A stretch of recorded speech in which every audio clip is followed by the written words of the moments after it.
इस कलयुग के महापुरुष आचार्य भिक्षु को हमारा कोटि कोटि वंदन। जो जीवन भर अंधश्रद्धा एवं गलत परंपराओं के लिए लड़ते रहे और जिनके ज्ञान के दिव्य ज्योति से सारा संसार ज्योतिर्मय हुआ। आज हमारे तेरा पंथ के प्रथम आचार्य श्री भिक्षु का 218वां निर्वाण दिवस है।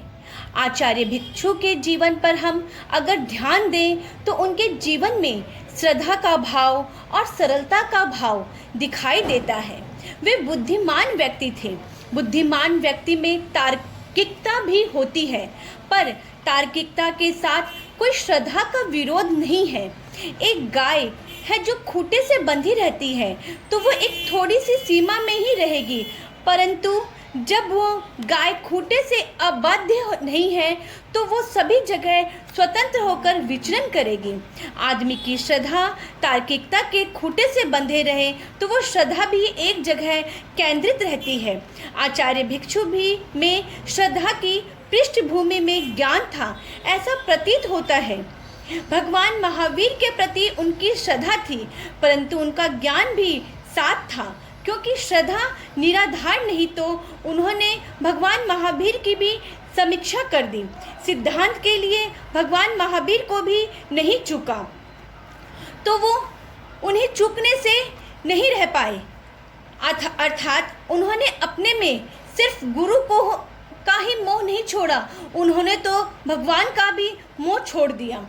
आचार्य भिक्षु में अपने धर्म के प्रति सच्ची श्रद्धा थी।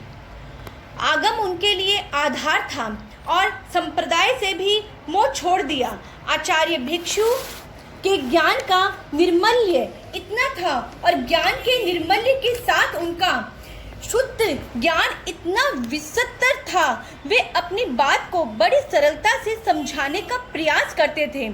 अपने सिद्धांतों को दृष्टांतों के माध्यम से समझाते थे।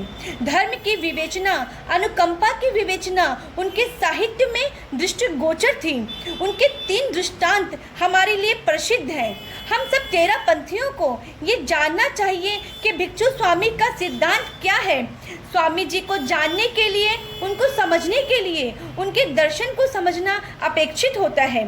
परम पूज्य आचार्य श्री तुलसी आचार्य श्री महाप्रज्ञ जी ने भिक्षु स्वामी के सिद्धांतों को अपने प्रवचन, ग्रंथ, बातचीत के माध्यम से समझाने का प्रयास किया था।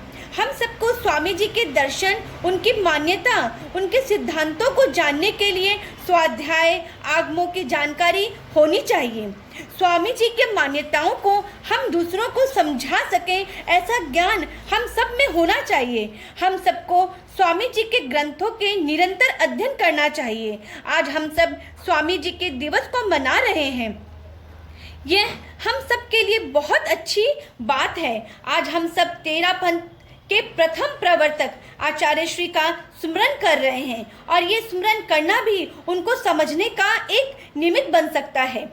स्वामी जी में श्रद्धा का बल था, ज्ञान का बल था, तो उनकी साधना का भी बहुत बल था। गुरुदेव तुलसी ने तो स्वयं फरमाया है, स्वामी जी थारी साधनारी मेरू सी ऊंचाई, मेरू सी ऊंचाई है और सागर सी गहराई। स्वामी जी थारी साधनारी मेरू सी ऊंचाई। अर्थात उनकी साधना तो पर्वत से भी ऊंची है और सागर से भी गहरी है। और केवल उनका ही नहीं, उनके पंथ में अनेक व्यक्ति उनके साथ थे, तो सब में बहुत साधना थी और वो तो एक संघर्ष का ही समय था। कैसे समुदाय पुष्ट हुआ था। चंद्रभान जी जैसे संत, त्रिलोक चंद जी जैसे संत उनके समुदाय में थे। स्वामी जी उदारता भी रखते थे। उनके संत गण से अलग भी हुए। फिर हमारा और कई संत हमारे गण में आज तक उनका नाम चलता आ रहा है। हमारा गण आगे बढ़ा और 13 की संख्या से निरंतर गण का विकास होता रहा। आचार्य भिक्षु का अपना एक तपोबल था वरना इतने विरोध के बावजूद भी किसी पंथ का इतना आगे बढ़ना बहुत मुश्किल होता है। तपोबल, साधना बल, वैराग्य बल, आत्मबल, ज्ञान बल ना हो तो इतना गण का आगे बढ़ना मुमकिन ही नहीं था। ये सब में होना तो कठिन बात है।